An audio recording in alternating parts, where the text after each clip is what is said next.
So we are now live on Facebook. Welcome to episode 2 of A Case for Travel Tuesdays. I'm excited to have my special guest with me today, Marni Allison. Marni is a published author. She's written 3 books. One is How a Gorilla, Orphan, and Monk Saved My Life, and your Itty Bitty Travel Solo book. Marni is also a redesign strategist at Transform the Journey. So welcome today, Marni, on this cold Calgary morning. Good morning, Charlotte. I'm thrilled to be here. I'm excited you're here too. Marni, both you and I believe that travel has the power to transform lives and stimulate personal growth. And you are a storyteller, so share with us one of your travel transformation experiences. Thank you. Yeah, I'm a big believer that travel is transformative, but only if you open your mind and your body and experience things to look at the world in a different way. And I think one of the things you do is you learn about yourself. So one of the examples that I had is that I was in Bali and I had an infection, and I asked the hotel, could they take me to a clinic so that I could see a doctor. So they drove me down the street, dropped me off at a clinic. I went in, checked in, sat there for about half an hour. The doctor came over and said, is the person you're waiting for finished? And I said, what are you talking about? And she said, well, are you here with someone? And I said, no, I'm here for myself. And she looked at me kind of funny and she said, you're pregnant? And I realized I was in a maternity clinic. Oh. And wasn't exactly what I had been looking for. So she said, well, that's okay. What do you need? So I explained it. And so I needed to do a urine test. So she said, no problem. And she pulled out an orange juice container and still had some of the foil, around the edges. And she said, I know it doesn't look like much. It's been sterilized and it does the job.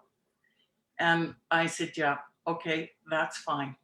And I went in, did my duty, and came back, handed over my orange juice cup, waited until I got the tests, and they gave me some samples of antibiotics because that's all they had in the clinic.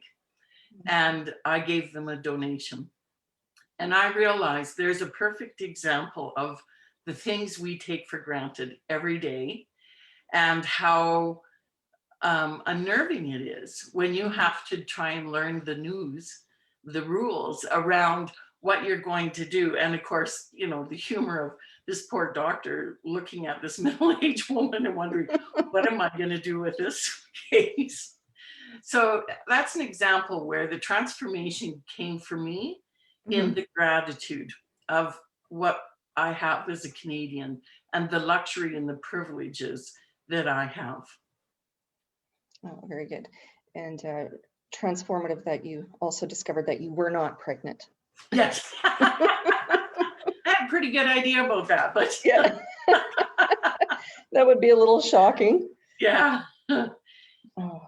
So if you want to remove ignorance and biases from your life, I do believe travel is the best way that we can do that by exposing ourselves to different cultures and immersing ourselves in different cultures. Where have you bridged connections with cultures in your travels? So one of the really powerful ones that I had was in Laos. I went there to teach English to novice Buddhist monks. And because I had some teaching background, the organization I was there with asked if I would also teach some university classes. Yeah. And so when I got there, the first few days, I would start with maybe 5 students out of 30 in the classroom. And then throughout the time we were teaching, more people would show up, and then some would disappear, and, then they would come back. And so to be honest, at first I was like, this is really disrespectful. And, why are these students doing that? And then one day I was talking to one of the young women, and she explained that she had been off dealing with her mother had been sick, and she'd been taking care of all of the home duties plus working. And so I started asking around, and I very quickly understood that most of these students were working full-time jobs. They were taking care of family. They were trying to spend time with their friends. And this education was so valuable to them that even if all they had was 20 minutes, they came to class. Wow. The curriculum that we were teaching was designed to teach them English. And it was, really North American centric education. And they were writing an essay and they had to translate it to English. And the other teachers were pretty much just translating it for them. And I realized quickly, this is not going to serve them well. They're learning English for a reason. Mhm. And so I sat down and learned how to do it myself, and then taught the other teachers and worked with these students and really taught them how to do a translation. Some of those kids are going to be the movers and shakers in Laos, bright, really want to know more about the world, and they were thrilled for every opportunity they got, and we gave it to them whenever they were available to be around. We were willing to sit down and teach them. It was so powerful and such a moving experience to know that I was really helping them along with that. Wow. And how long did you teach? I was just there for 3 weeks. You can go and do that program for, I think the longest is about 6 months. And that particular trip, which is what my first book, How a Guerrilla Orphan and Monk Saved My Life, is based on my journeys through Africa and Southeast Asia. And I spent about a third of the time working at different volunteer activities. So I went in Africa, I was supposed to do a women's empowerment program, but it was a school holiday and the women were all tied up with childcare. So I ended up working in a children's sanctuary, which was also just an amazing experience. Wow. I worked on a game reserve. So I was working on the back end with the conservation groups in a reserve in South Africa. And then I was teaching this program in Laos. If I had it to do again, I would have definitely stayed for a month or two. Wow. Yeah. I think that's going to be a trend too going forward, that when people begin traveling, they're going to travel farther for longer. Right.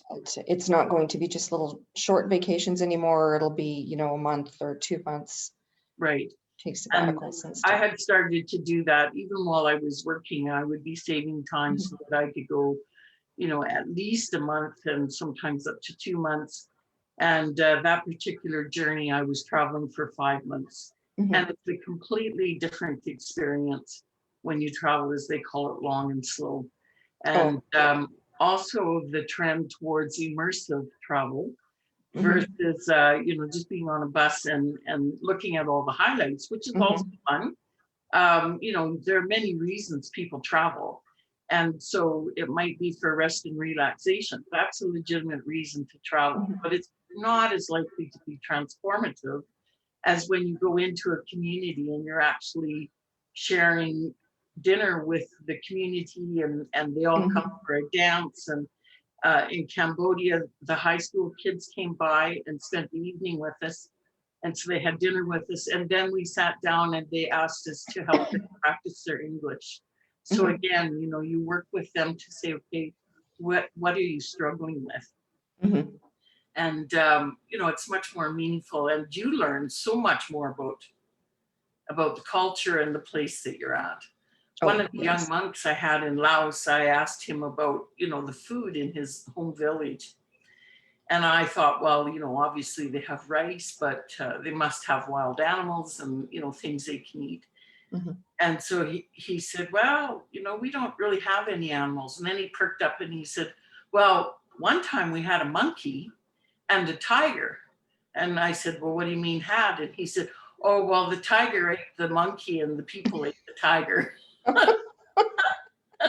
Really? So, you don't appreciate that the culture of these kids that are in front of you is so different from your own and different from even how they're living at that time. So he was in Luang Prabang, living in one of the temples, but his family would have had a completely different experience. Yeah. Wow. So it's good. It brings us up to the next question. And I love that you want to encourage people to experience purposeful travel and immersive travel. responsible travel, because that's what I'm very big about as well. How do you think we achieve this? Well, there's a number of things. So, there are a lot of trends in the travel industry. And for example, ecotourism came along and was partly adopted by the conservation model. So when you go to the gorillas in Rwanda and Uganda, for example, in the Congo, the original pushback was that tourism shouldn't be allowed there. And then they realized that it's tourism that allows the money to come in and protect the conservation. So you have to really do your research and know what you're going to. And if you're going into these immersive programs, what is the company that you're traveling with? And are they a responsible company? What are they doing? Are they, sort of raping the land and creating divisions in the community? Or are they really giving you an immersive experience that's real and necessary and benefits the community? When you do the volunteer work, for example, when I worked in the children's sanctuary, there are a lot of controversial arguments for not doing that. So you really have to do your research, know what your company is about. And also, when you're traveling, simple things like respect, knowing how to say hello, goodbye, thank you, and please, knowing how to ask for the toilet respectfully, taking pictures of people, particularly children. I have some incredible photographs of children, but what I'm discovering now is that, it's what do you do with that? Because you shouldn't just be plastering these pictures all over the internet. So the children's sanctuary, we had to, all the pictures of the children we were dealing with, there always is something that is obscuring you from having a full visual of that child. So it's over the shoulder, or maybe they're holding an Easter egg in front of them, or, so that you get the personality of the child, but you don't actually identify the child.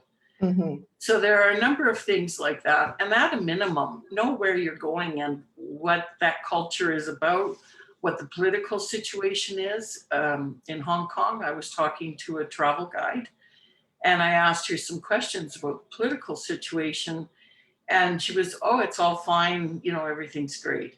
And then when we were just the two of us and no one was around, she very quietly said, things are not good in Hong Kong.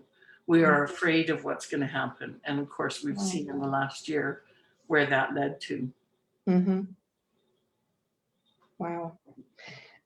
So you do a lot of solo travel, excuse me, and I'm not a solo traveler. So it's something that interests me. It intrigues me when I have friends that solo travel. I'd love to hear your insight on what it's like being a solo traveler. I love solo travel. I actually was about 14 the first time I did it.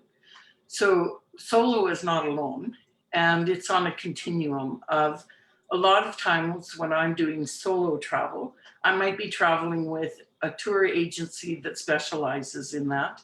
And that's one of the fastest growing trends. And the group that's taking advantage of it the most are women over 50 and young women. And when you're doing that, it's you leave home and you travel on your own, but you join the group and you do the tour. And I did about 30% of that on my tour through Africa and Southeast Asia. I've traveled 6 of the 7 continents, and I've done most of them at least part of the time with solo travel. And the big thing is that a lot of people think of it as being lonely.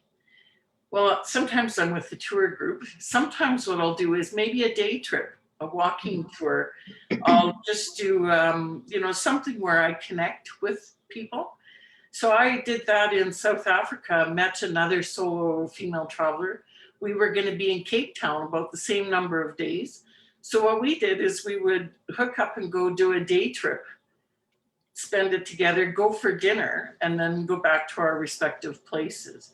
And we built a friendship. She lived in Thailand. When I arrived in Thailand, she came, picked me up, took me out for dinner, and showed me around the city a little bit. So you meet amazing people. There are now clubs that exist where you can actually join a membership and connect with other solo travelers. You'll meet locals who will come and have coffee with you, take you on tours, do all sorts of amazing things. And for me, what I find is that when I travel solo, I'm at my best. I have to be. I have to pay attention to my health. I have to pay attention to my safety. I'm much more turned towards the people that I'm meeting and working hard to make sure that I actually understand what's going on around me. And I often will invite people to meet me along the journey. So I might spend part of the time completely by myself, but I might spend a portion of it, maybe let's say one country with somebody else sharing the experience with me. There's so many ways to do solo travel. My second book is actually a how-to, how to plan for it, how to pack for it, the kinds of documentation you need to leave at home, and how to protect health and safety. And, sometimes there are issues you need to take care of, like safety, and there are little tricks you can do that just make that much more manageable.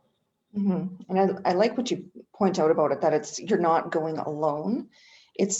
To me, travel is all about the human connection and how you're connecting with locals, connecting with people, and you connect with them on a much different level when you go alone than when you Right. go with a group. I've actually had taxi drivers and guides and people that I've met invite me into their homes. They've introduced me to their children. They've shown me, meals, cultural events. They told me about to go do something that I don't necessarily know about on the side. It's amazing what people are so generous, and you have to show that trust. Now, I come from a background of working in criminal justice, and I have a real healthy dose of, if it doesn't feel comfortable, I don't do it. I'm not a risk taker in the sense of unmitigated risk, but I'm a risk taker in the sense that if I spend some time with people and I feel their heart, I can see the things that they're doing. I give their trust, and I've laughed my way across continents with people, and they can't believe that I'm traveling alone, but they embrace it and take me in. Oh, it's awesome. When I asked you to come on A Case for Travel Tuesdays, you said you were excited to talk about community travel and to share stories with that. So here's your chance. The floor is yours. Tell us about community travel. So again, that's coming back to more of the immersive travel, and again, knowing the companies that you're traveling with. So some of the companies, a lot of the tour companies actually have a charitable arm that's attached to their organization. And for example, I like to travel with G Adventures and with Intrepid Travel, which is out of Australia. And as you know, G Adventures is Canadian, and the founder, I used to play soccer with his sister, in fact. Oh, okay. And we went to World Masters Games in Italy together, won a gold medal there. Wow. So what I like about organizations like that is they'll have this charitable arm that is attached to their tour company. So both of those companies, for example, will occasionally take you to a restaurant that is owned and operated by the community. And the agreement is that the companies have helped those restaurants get started, and they help fund some of the activity there.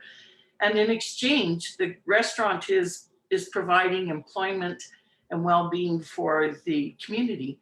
In Cambodia and Vietnam, for example, I went to restaurants that are designed to take kids, women, and youth off of the streets.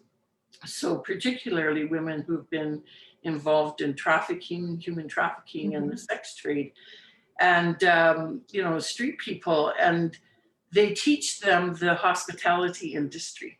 So they learn how to be cooks and to be servers and to speak English and to manage money and do all of those things, which of course obviously gives them alternatives that they can do. I've also been in places, for example, in Peru, where they've set up with the community, and they've worked out a way of having housing for the tourists to come in, to do a homestay, and the community rotates who's actually hosting. They'll put on dinners and activities But to make sure that it's not just reliant on tourism, they'll also help them establish industries and sell things that they can protect themselves. And for example, when I was in Peru, we stayed at a homestay. We got up in the morning and we actually cooked the breakfast and did the dishes, went out with the young girl and helped her to feed the livestock. And, you know, what an experience, right? I come from a farming background, to actually be able to go out and do something like that, and just, and know that you're helping the community. Now that's different than charity, where it's just, you know, you come in and you paint the side of the school, and you know, you kind of have to ask yourself, what's the purpose of that? They're perfectly capable of painting the school, and what's the value of painting the school if they don't have pencils, they don't have access to proper teachers, they don't have books, or, you know, the things that grow the community. Yeah. So when you talk about community tourism, it's really about this immersive program, but making sure it's about community development and not just exploiting the community. Exactly, giving them the tools to make a life with it, and inviting people into their culture. And I love G Adventures. They're probably my favorite tour company. I love what they do. In fact, the next blog in my series for the case, because I'm doing a blog along with this as well, I'm writing a blog on Planetera, which is their community arm, their nonprofit arm in the tourism industry. And I've read about their programs around the world and how they've been affected with the lockdowns, and how they've stepped up to help these communities that have lost all their tourism dollars. And it's so inspiring. Right. And to me, that's what travel is about, you know. So right. And some of the guides that I've met are now doing online tours. You know, they've found other ways to try to protect their income and to entice people, so that when the pandemic is over and we are traveling again, that these opportunities are there, and that people are capable of hosting the world again, but in a healthy way, not in an exploitative way. Exactly. So you are also known for your ability to keep your humor during tough times. Finish us off with a humorous travel story, Marni. So anybody who's traveled internationally knows that one of the more challenging aspects, and also humor lending aspects, is trying to find toilets. And my mom used to always say, you know, when you write a book about travel, please sometime write about the toilet situation. Because of course, as you travel, you discover that sometimes you have to reach up or pull down or push down or step over or open, or all sorts of different ways that you have to try and find the facilities. And that politeness doesn't necessarily work. So when I was writing my first book, I used the term toilet. And my editor said, oh, you can't put that in a book. And I said, well, look, if you try to use the word bathroom or washroom, or you're going to end up in places that don't have toilets and are not what you want.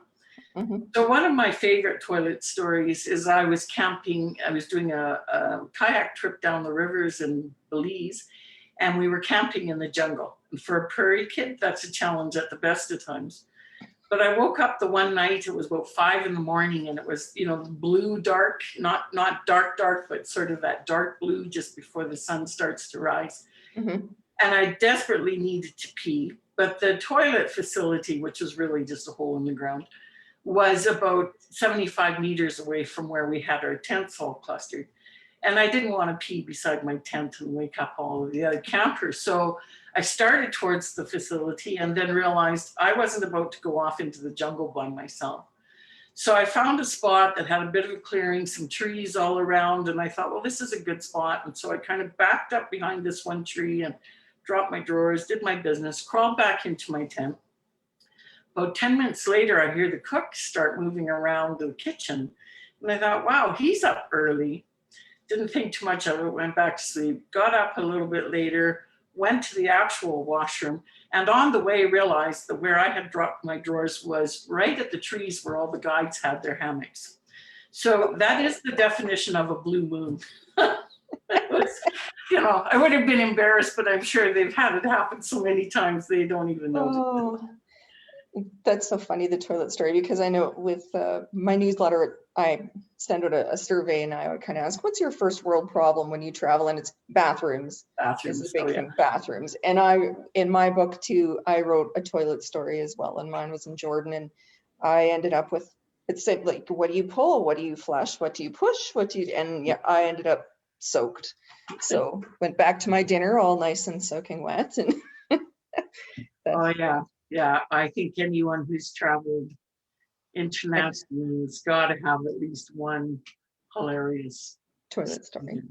Yeah. And I travel with my husband all the time. So usually when we're in a foreign country, I'll send him to the washroom first and get his opinion. Is it good? He'll come back and say yes, or he'll come back and say, no. And I'll just wait. Well, this has been fun, Marnie. I've enjoyed listening to your stories and your sharing your travel adventures and how you embrace those adventures. So if people want to find you or find out more about you, where's the best place to go? You can go to my Facebook, Marni Allison, or you can go to transformthejourney.com and follow me there. My books are all available on Amazon. And if you're in Calgary, I do actually have some copies here as well. So Excellent. Thank you for having me. I really enjoyed. And for everyone who's out there traveling, be your best self and find the best world. It's all out there to find. Excellent. Well, thank you. Have a great day, Marnie, and stay warm. Thank you.